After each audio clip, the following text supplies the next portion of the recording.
falo aqui de Fortaleza do Ceará, e o título do meu trabalho é A Grande Ferida do Outro, o olhar clariciano para a criada. Mas antes de iniciar minha fala, eu queria pontuar duas coisas. A primeira é um agradecimento à comissão por ter aceito o meu trabalho. Eu sei que o evento recebeu inúmeras propostas de comunicação, e ter o meu trabalho aceito no meio de tantas me deixa muito alegre.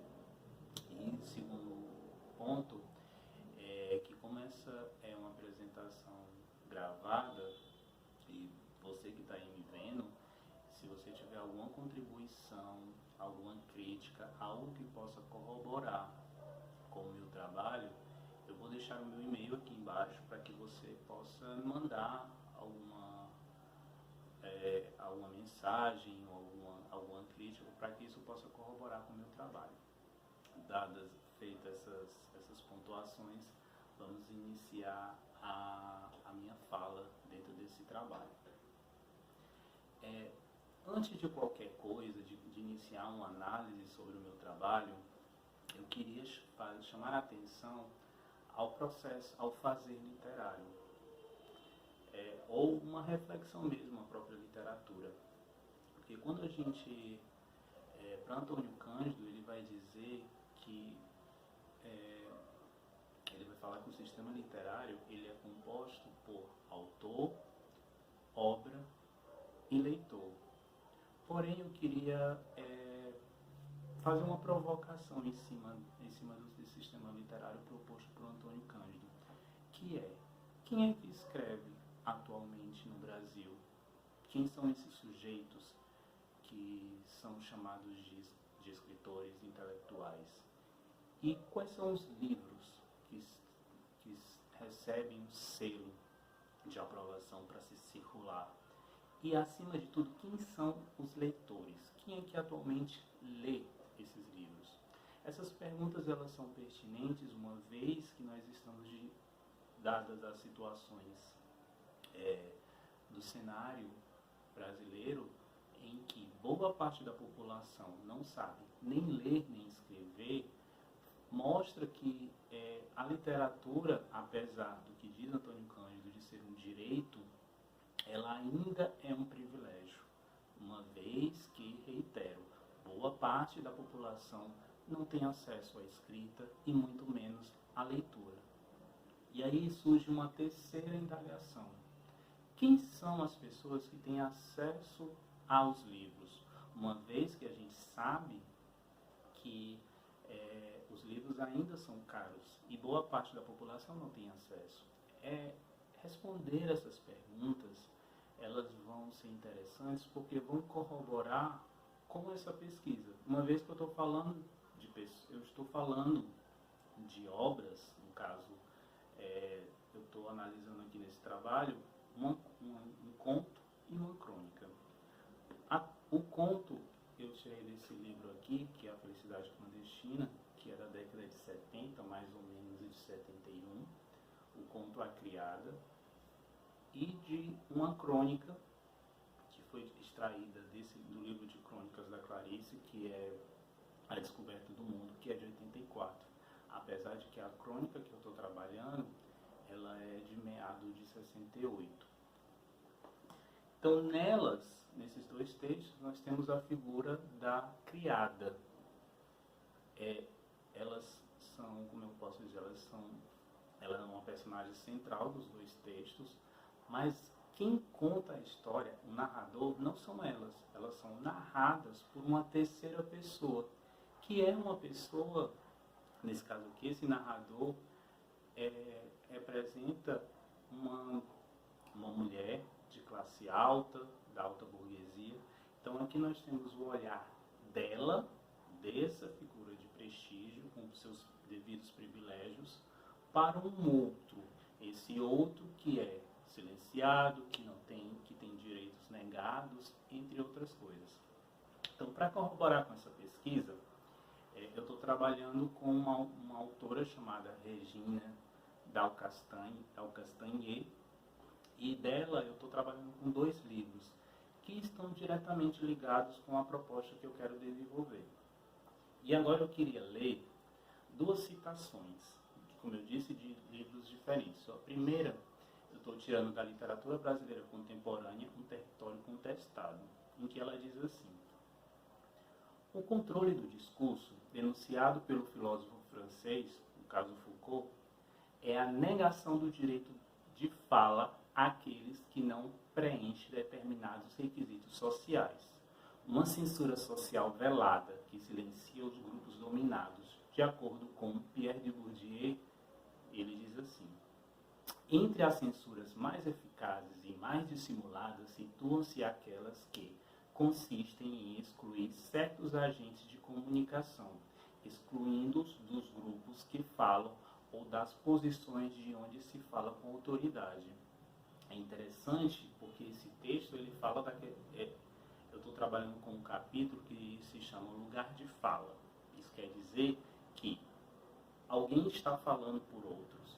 Nós temos uma dicotomia daqueles que representam essa autoridade, ou seja, aqueles que podem falar, e daqueles que não têm o direito de fala, não têm o poder de fala, e por isso são silenciados e sempre são retratados pelo discurso do outro.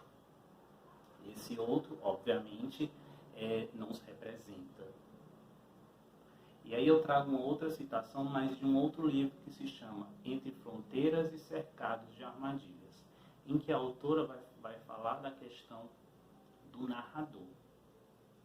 Se o discurso é uma forma de poder, como já ressaltava Foucault, cresce a importância de se distinguir quem está falando dentro da obra, o que diz e que prestígio possui. Afinal, como lembra Pierre Bourdieu, os discursos não são apenas, a não ser excepcionalmente, signos destinados a serem compreendidos, decifrados. São também signos de riqueza a serem avaliados, apreciados e signos de autoridade a serem acreditados e obedecidos. Essa segunda citação, ela abre muitas questões, não é? Porque o narrador, dentro do discurso, é aquele que nos conta a história. Então, ele tem um poder de autoridade maior. Nós, enquanto leitores, temos que dar credibilidade a ele. Tudo que ele fala passa a ser lei. E aí a gente reflete quando esse narrador, ele, de certa forma, pega a fala de um outro, ou melhor dizendo, ele não dá acesso à fala do outro. Isso traz uma problemática para o texto, principalmente nesses textos que eu vou trabalhar. Como o meu título ele já faz alusão, né, de como essas narradoras contemporâneas, elas refletem, como essas narradoras claricianas refletem a figura da criada, e eu boto criada entre aspas, porque esse termo reflete um resíduo de uma sociedade escravocrata. Porque quando a gente vai até o dicionário, saber desse termo, a criada nada mais é do que crianças de mães negras que não tinham condições de criar seus filhos e davam para famílias que tinham mais condições para que essas crianças, quando elas atingissem uma certa idade, pudessem servir aquela família fazendo trabalhos domésticos e, se for no caso, se for na fazenda ou na agricultura, ela iria trabalhar no campo. Então, o termo em si é um termo que está cheio de defeitos, por assim dizer, né? Porque reforça essa visão de uma sociedade escravocrata que, nos textos que eu estou trabalhando, que é da década de 60 e 70, ainda estão muito vigentes. Vamos lembrar que os direitos trabalhistas das empregadas domésticas é recente. Então, nessa época, essas mulheres que trabalhavam como nos serviços do lar, elas eram vistas como pessoas inferiores, não tinham nenhum direitos trabalhistas, a relação patroa-empregada era muito complicada, muitas delas tinham que anular as suas vidas para passar a viver a vida dos seus patrões. E aí eu chego dentro de uma análise da obra clariciana, que quando a gente dá uma rápida olhada na obra clariciana, a gente vê que as protagonistas são sempre mulheres, ou quase sempre, mulheres ricas ou mulheres de classe média, burguesas, com exceção do último romance dela, que é A Hora da Estrela, em que surge das classes mais baixas a figura Macabea, essa nordestina, e que ela assumiu uma figura de protagonismo. Mas, via de regra, as protagonistas são sempre dessa classe social com mais privilégios. E aqui, analisando primeiramente o conto que está nesse livro aqui, que é o conto A Criada, é interessante que antes de ser conto, esse texto foi publicado como crônica, e ele tinha como nome como uma coça. Coça é um animal que não faz parte da fauna brasileira, mas sim das regiões da Europa, né, da região mais do norte. E esse primeiro título, a gente encontra muita semelhança com a personagem. Nesse conto, a personagem central, ela é Eremita, o nome dela é Eremita, uma jovem de 19 anos, em que ela é falada, ou seja, ela é descrita pela sua patroa. E é interessante que a visão da patroa para com sua empregada ou para sua criada, ela é vista como se fosse um ser meio domesticado, um ser meio selvagem, que de repente no meio do dia some e que quando é chamada aparece. Então por isso que esse primeiro título que a Clarice dá lá na crônica de 69, né, como uma coça, está muito presente, porque Eremita tem essa visão, ela tem essa característica um pouco selvagem. E aí desse conto eu separei uma citação que é muito interessante, que ela diz assim, que ela sumia, né? Ela falava, a narradora fala como se ela vivesse em uma floresta, e quando ela era chamada, ela ressurgia. Assim, quando emergia, era uma criada, a quem chamavam constantemente da escuridão de seu atalho para funções menores, para lavar roupa, enxugar o chão, servir a uns e outros. Mas servia mesmo, pois se alguém prestasse atenção, veria que ela lavava roupa ao sol, que enxugava o chão molhado pela chuva, que estendia lençóis ao vento. Ela se arranjava para servir muito mais remotamente e a outros deuses, sempre com a interesse de espírito que trouxera da floresta, sem um pensamento, apenas corpo se movimentando, calmo, rosto pleno de uma suave esperança que ninguém dá e ninguém tira.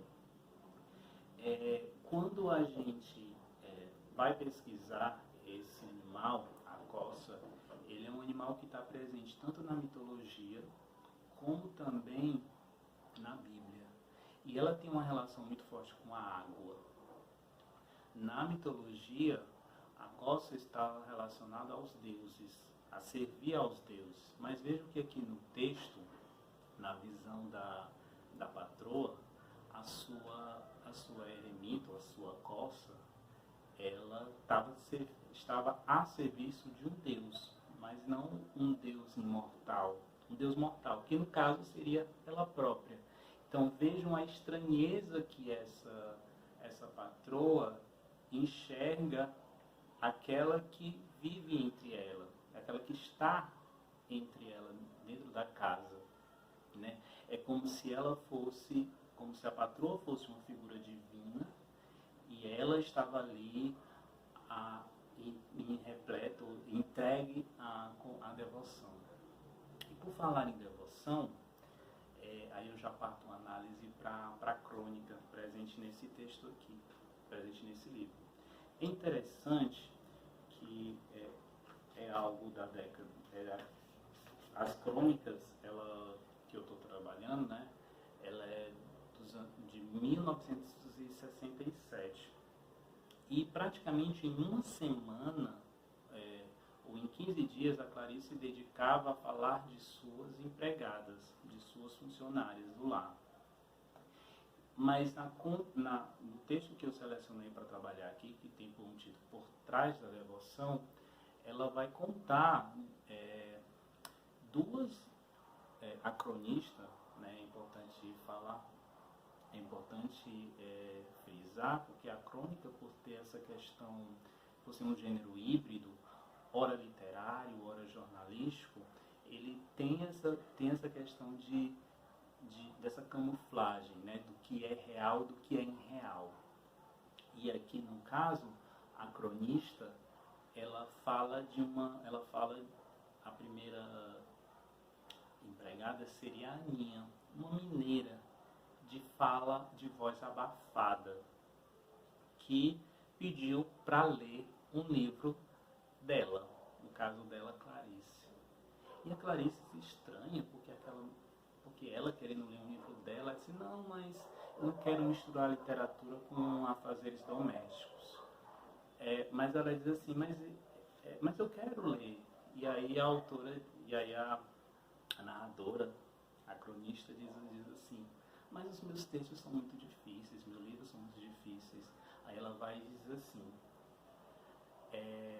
o mesmo tom de voz que era disso que gostava, não gostava de água com açúcar. E aí a cronista tenta a todo custo fazer com que ela mude de ideia. Vendo que ela estava relutante, ela diz o seguinte, então eu vou te dar um livro que eu acabei de traduzir, que é um romance policial. E aí a Aninha lê e ela vai dar sua opinião sobre esse livro. Acabei de ler, gostei, mas achei um pouco pueril. Eu gostava era de ler um livro seu. É renitente a mineira, e usou mesmo a palavra pueril.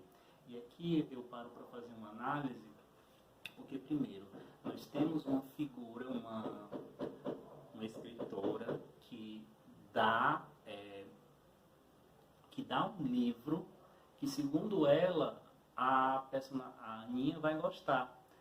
E ela, na verdade, ela detestou, disse que era muito água com açúcar.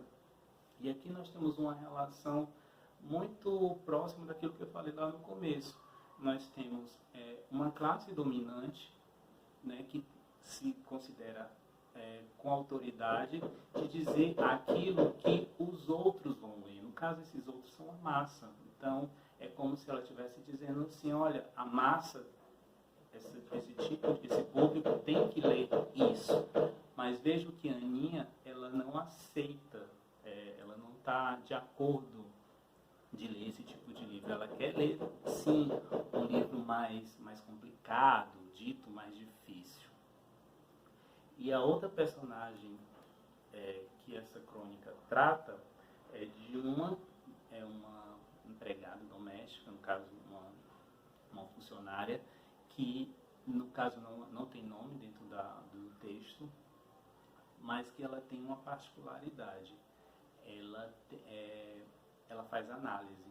Vejam que interessante, porque os funcionários do lar, eles deixam a sua vida para se dedicar à vida de seus patrões. Mas vejam o que é que a narradora fala quando ela descobre isso. Até que um dia contou que a doutora Neide achava que eu ia compreender e que ela deveria falar a verdade. Compreendi, mas terminei não suportando. Quando ela estava bem, quando ela não estava bem, o que acontecia com frequência, era malcriada demais, revoltada demais, embora depois caísse em si e pedisse desculpas. Se eu, já infernizada, pedia lhe que fizesse menos barulho, aí que ela aumentava o rádio e alterava a voz. Suportei, até que não suportei mais. Despedia com muito cuidado.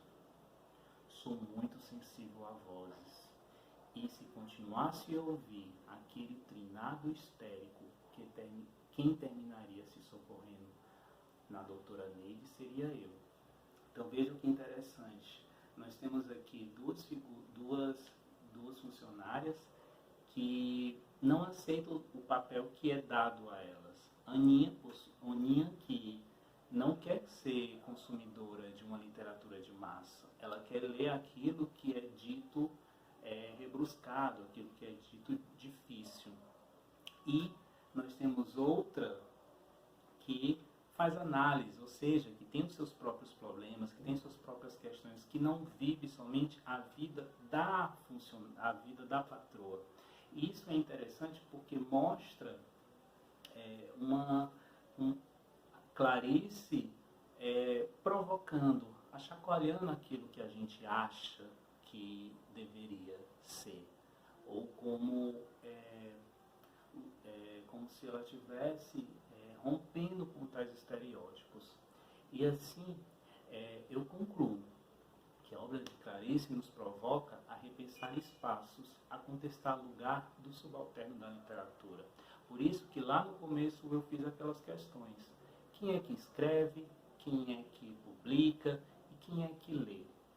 E dentro disso, qual é o lugar que a gente está qual é o lugar que a literatura reserva para aqueles que não falam, para aqueles que não são autorizados a falar? Obrigado.